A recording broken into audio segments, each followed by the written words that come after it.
Olá, eu sou o professor Raimann. E eu sou a Maria Carolina Raimann. Você está no canal do Apostolado Católico da família Raimann. E este é o quadro Os Santos da Semana.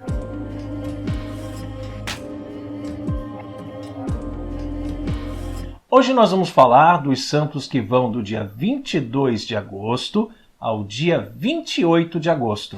E hoje, domingo, dia 22 de agosto, nós comemoramos o Imaculado Coração de Maria. A revelação da devoção reparadora ao Imaculado Coração começou na segunda aparição da Santíssima Virgem Maria, em 13 de junho de 1917, em Fátima, Portugal, aos pastorinhos Lúcia, Francisco e Jacinta. A Virgem Maria disse à pequena Lúcia, a mais velha dos 3 pastorinhos: Ele, Jesus, quer estabelecer no mundo a devoção do meu Imaculado Coração.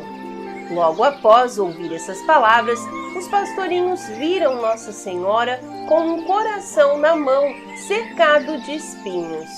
As 3 crianças compreenderam que aquele era o coração imaculado da Santíssima Virgem, ofendido pelos pecados da humanidade, que necessitavam de reparação. E amanhã, dia 23, nós comemoraremos São Felipe Benício. Ele pertencia a uma família nobre na bela cidade de Florença, na Itália. Demonstrando grande capacidade intelectual e humana, Felipe Benício formou-se em filosofia e medicina nas universidades de Paris e Pádua. Em 1254, ingressou como irmão leigo na Ordem dos Servos de Maria do convento de Monte Cenário, onde realizou seus votos religiosos.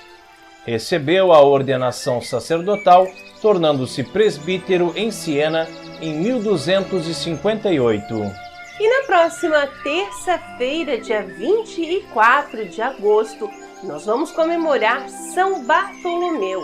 Ele que nasceu em Caná da Galileia, naquela pequena aldeia onde Jesus transformou a água em vinho. Bartolomeu é modelo para quem quer se deixar conduzir pelo Senhor, pois assim encontramos no Evangelho de São João. Filipe vai ter com Natanael e lhe diz: é Jesus, o filho de José de Nazaré. Depois de externar sua sinceridade e aproximar-se do Cristo, Bartolomeu ouviu dos lábios do Mestre a sua principal característica: eis um verdadeiro israelita, no qual não há fingimento. E no dia 25 será o dia de São Luís.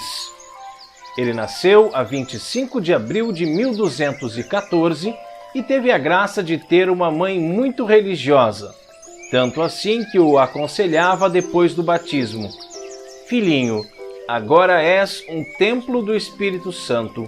Conserva sempre teu coração puro e jamais o manches com o pecado. São Luís era penitente, humilde, homem de oração e caridade. Participava com tanta perseverança da Santa Missa diária que, ao ser provocado por nobres, respondia: se eu dedicasse tempo dobrado para os jogos ou para a caça, ninguém repreenderia. Foi canonizado em 1297 pelo Papa Bonifácio VIII. E no próximo dia 26 de agosto, vamos comemorar São Zeferino, ele que era romano, filho de Abôndio. Ele assumiu no século II a cátedra de Pedro, num período de grande perseguição para os cristãos, tanto assim que os seus 13 predecessores morreram, todos mártires. Diante de todas as agitações, São Zeferino, mesmo não sendo um teólogo nem escritor, soube, com o bom senso e a ajuda do Espírito Santo, unir-se a grandes sábios da ortodoxia da época, a fim de livrar os cristãos da mentira e rigorismos. São Zeferino foi martirizado e entrou na igreja triunfante no ano de 217. E no dia 27 de agosto comemoraremos São José de Calazans. Ele nasceu num castelo de Peralta de La Sal, em Aragão, na Espanha, em 31 de julho de 1558. De uma família nobre e muito religiosa, ele foi educado no rigor do respeito aos mandamentos de Deus. Desde cedo mostrou sua vocação religiosa, mesmo contrariando seu pai, que o queria na carreira militar. José tanto insistiu que foi enviado para estudar teologia na Universidade de Valência, para concluir seu propósito de servir a Deus. Ao terminar os estudos, aplicou-se nos exercícios de piedade e práticas de penitência, a fim de manter-se longe das tentações e no seguimento de Cristo. Recebeu a ordenação sacerdotal em 1583. E para encerrar a semana, no sábado, dia 28 de agosto, é o dia de Santo Agostinho. Santo Agostinho nasceu em Tagaste, na cidade da Numídia, no norte da África, região dominada pelo Império Romano, no dia 13 de novembro de 354. Ele foi um filósofo, escritor, bispo e importante teólogo cristão do norte da África durante a dominação romana. Suas concepções sobre as relações entre a fé e a razão, entre a Igreja e o Estado, dominaram toda a Idade Média. Carol, qual foi o santo que nós escolhemos para falar um pouquinho mais sobre ele? O grande Santo Agostinho.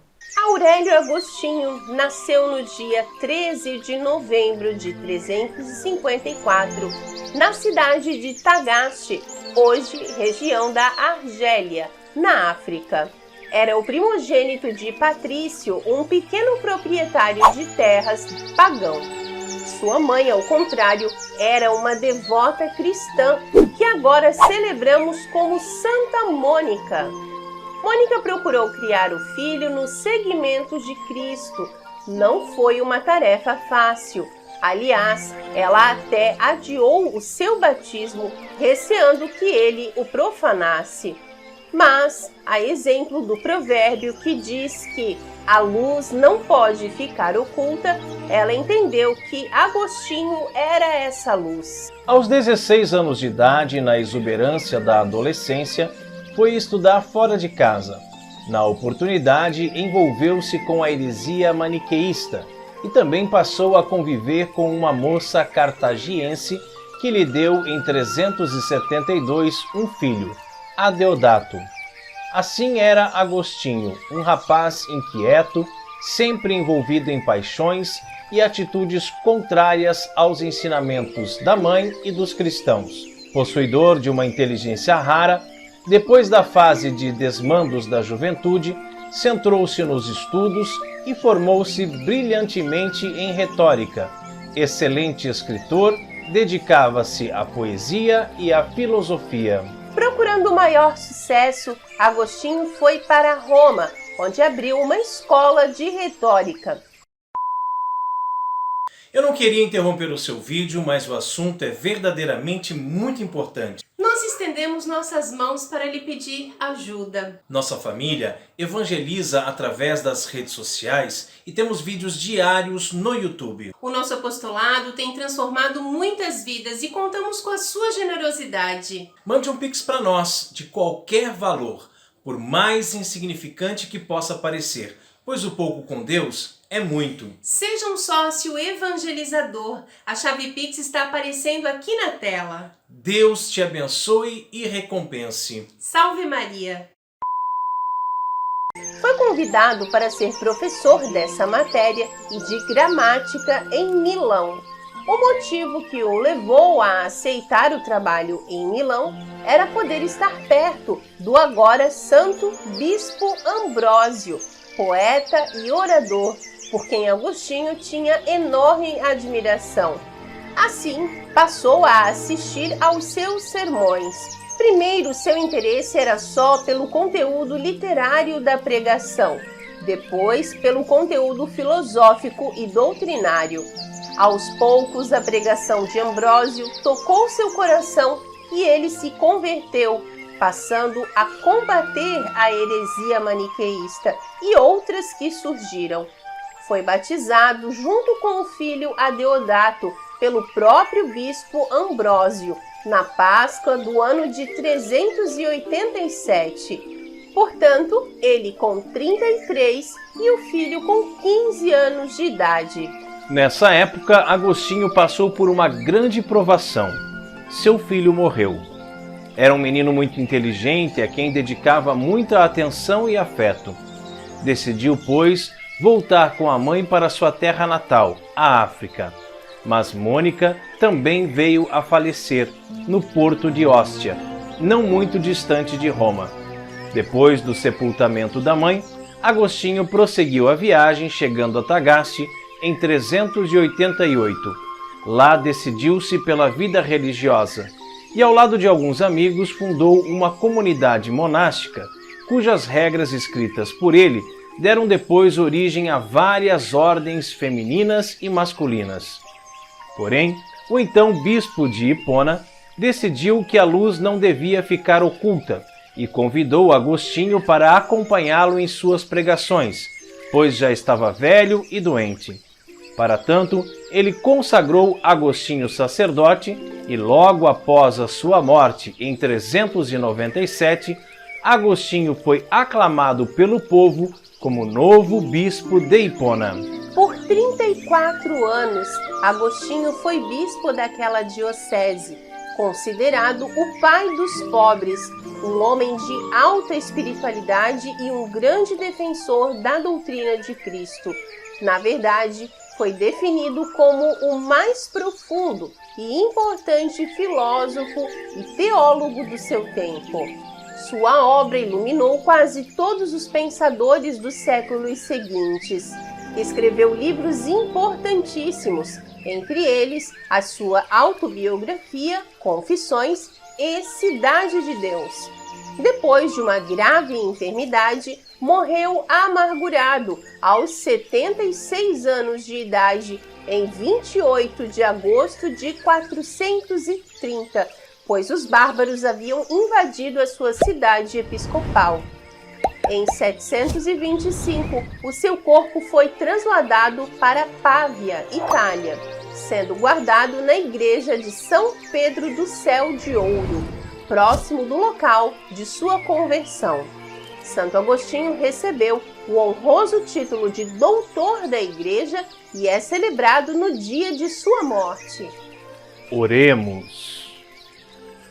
Atendei às nossas súplicas, ó Deus onipotente, e visto que nos permitis confiarmos em vossa bondade pela intercessão de Santo Agostinho, vosso confessor e pontífice, concedei-nos benigno o efeito de vossa habitual misericórdia. Por nosso Senhor Jesus Cristo, vosso Filho, que convosco vive e reina na unidade do Espírito Santo, por todos os séculos dos séculos. Amém. Santo Agostinho, rogai por nós. E amanhã é segunda-feira, é dia de vlog aqui no canal ao meio-dia, não perca!